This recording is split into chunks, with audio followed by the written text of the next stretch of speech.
Can you tell me, Anthony, how, in a nutshell, do you think that the Annie Dookhan case has affected your office? Well, it's been a real challenge trying to discern, along with all of the other stakeholders, the number of people that have been affected. You have two different groups primarily. You have individuals whose cases were directly affected by Annie Dookhan. In other words, she was either the primary or the secondary chemist who did the testing. Then you have quite a much bigger number of individuals whose drugs or alleged drugs were not tested directly by Annie Dookhan, but were tested within that lab.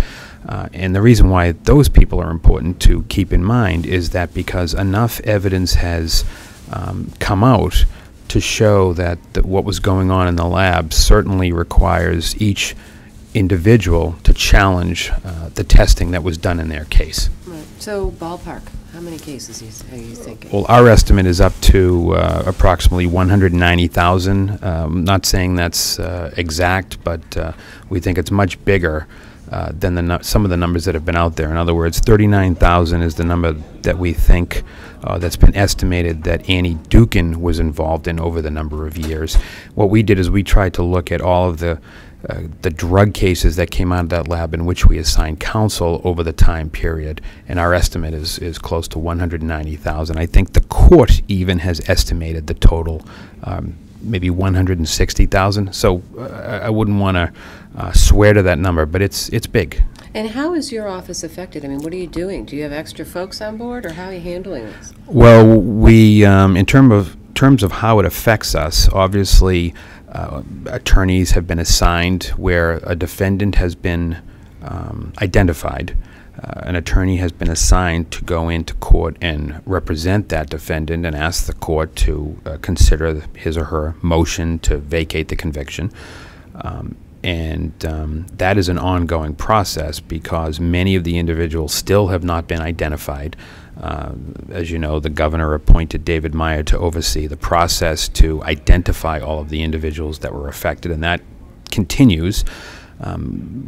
People who were incarcerated, that was the first wave of defendants that were looked at by the court and identified, and there are still some who are incarcerated that have not been identified. It's not a big number, but we continue to get phone calls from inmates who say, my case is an Annie Dookhan case, I'm locked up, and we investigate, and lo and behold, we find that they are an Annie Dookhan case. And I think even the prosecutors have had that experience. But for the most part, people who are incarcerated have had an initial date in court. We still need to tackle individuals who are on parole or on probation. In other words, people who are still under the control of the government and are still being watched. And then there is the biggest number, which are those individuals whose cases have already been wrapped up. They're on the street, they served their time, and they're now saying, and they will have a right to do this, my conviction is based on a drug lab test that was done at the Hinton lab. I want to challenge the conviction. So possibly get it dismissed. And possibly get it dismissed, right. So because of the large number, it's going to take quite a long time for the system to process all of these cases. What would you say in terms of, and maybe you don't know this, but in terms of percentage of those 190,000 cases that you would have to take care of? Probably the vast majority of them, right? That your office would be responsible for appointing counsel? Most likely the majority will be indigent, although it's hard to say because this goes back to 2003, 2004, 2005. There's obviously a possibility that individuals whose cases go back that far have turned around their lives and gotten jobs and are no longer indigent, so they'll be responsible for hiring their own lawyer to challenge their conviction. Now, you have requested state funds to be able to deal with this, right? Yes, we, along with all of the other stakeholders, the court, the district attorneys, law enforcement, I think some of the cities and towns have put in an initial request to the governor and to the legislature as to what we think we'll need in this current fiscal year. I think a lot of what the cost will be is still uncertain because we don't know how it's going to play out. And your request was for how much? In terms of... Do you remember? No, I don't. Okay, Yeah, that's if you can... That's right. I should know We- that right off the top of my Yeah, head, but I yeah, don't remember the exact number for the year, Yeah, for the that's fiscal right. year. But I remember that you had estimated that this will cost the state overall probably a significant amount of money, in the hundreds of millions of dollars. Well, what we did is we tried to look at worst-case scenario, and we tried to look at the total number of potential individuals, and assumed that every single individual would proceed through the system in every possible way. In other words, we didn't consider the fact that cases would be dismissed, or that some individuals might not challenge their convictions, or that the court might make a ruling that would eliminate a category of people. In other words, we tried to create an assessment that considered worst case scenario. It's not likely to happen. It wasn't a budget request. It was just a snapshot of what we think worst possible scenario was. But have you had to put together sort of any kind of a team or anything to just deal with this issue specifically? We have a number of people on staff who are at least spending some of their time working on Dookhan lab-related issues.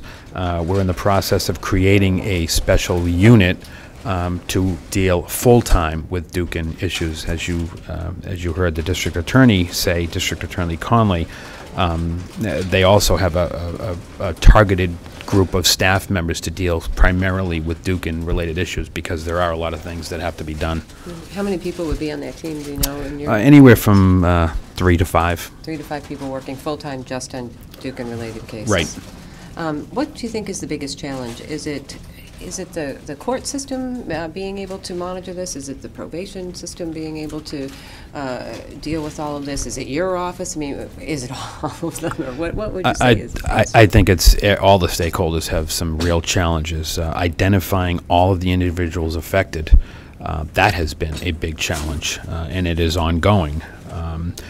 But just processing these cases, if these cases are dealt with on a case-by-case basis, in other words, if law enforcement looks at each and every case individually to determine how to handle it, it's going to take a lot of time, and it's obviously going to cost a lot more. It's a nightmare, it sounds like. I think everyone involved would say it is a nightmare. And, you know, you're talking about a large number of people whose due process rights, at a minimum, have potentially been violated. In many cases, they have been violated, and the system has to make sure that each and every individual has their day in court to challenge their conviction. It seems so almost unlikely that one person could cause all this trouble. One so-called rogue chemist could affect, you know, tens of thousands of criminal cases, that this went unchecked for so long. And obviously there's been a suggestion that this may have been sort of the way prosecutions operated, that that's the way tests were done, and sometimes they were done quickly. Was that a contributing factor, do you think, to all of this, or do you believe it was one rogue chemist responsible? Well, I'm not sure anyone has said that it was one rogue chemist. I think you've seen that there was a real problem with oversight at the lab. I think the governor has, I think 3 individuals who were supervisors were dismissed from their jobs. So I think that indicates that an acknowledgement that it can't fall solely on Annie Dookhan.